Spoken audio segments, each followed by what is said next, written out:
જે પ્રમાણે ગઈકાલે ભારતીય જનતા પાર્ટીના એક પ્રોગ્રામની અંદર માન્ય નીતિનભાઈ પટેલ, પૂર્વ ડેપ્યુટી સીએમ ને પૂર્વ ધારાસભ્ય જે બોલ્યા છે કે લોબી રેસના ઘોડા અને લગ્નના ઘોડા એ કોંગ્રેસની અંદર હોઈ શકે, તો મારે તો એટલું જ કહેવું છે કે નીતિનભાઈ, તમે જ્યારે ધારાસભ્ય હતા, તમે ડેપ્યુટી સીએમ હતા, ત્યારે આખા ગુજરાતમાં એક જ વાત હતી કે નીતિનભાઈને મુખ્યમંત્રી બનાવે છે.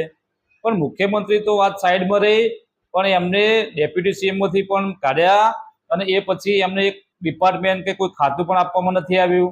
ત્યાર પછી નીતિનભાઈને વિધાનસભાની ટિકિટ પણ નથી આપી, લોકસભાની ટિકિટ પણ નથી આપી. એમના પોતાના કડીની અંદર નગરપાલિકામાં એમના કહેવાથી પ્રમુખ પણ નથી બન્યા, એપીએમસીમાં પણ એમનું નથી ચાલતું. આજે તો એમના જ કડીની અંદર, એમના જ વિસ્તારમાં મણિપુરના નાના નાના છોકરાઓ ફોન કરી અને નીતિનભાઈને જ્યારે ભાજપના કાર્યકર્તાઓ ધમકીભરી વાતો કરતા હોય, ત્યારે મારે નીતિનભાઈને કહેવું છે, નીતિનભાઈ, તમે કઈ રેસના ઘોડા છો? તમે શેમાં આવો છો?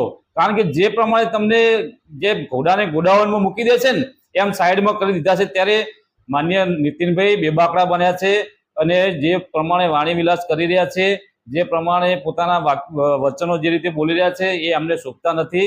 એટલે માન્ય નીતિનભાઈ, આપ જે પ્રમાણે વાત કરી એ વાતને હું સખત શબ્દોથી વખોડું છું.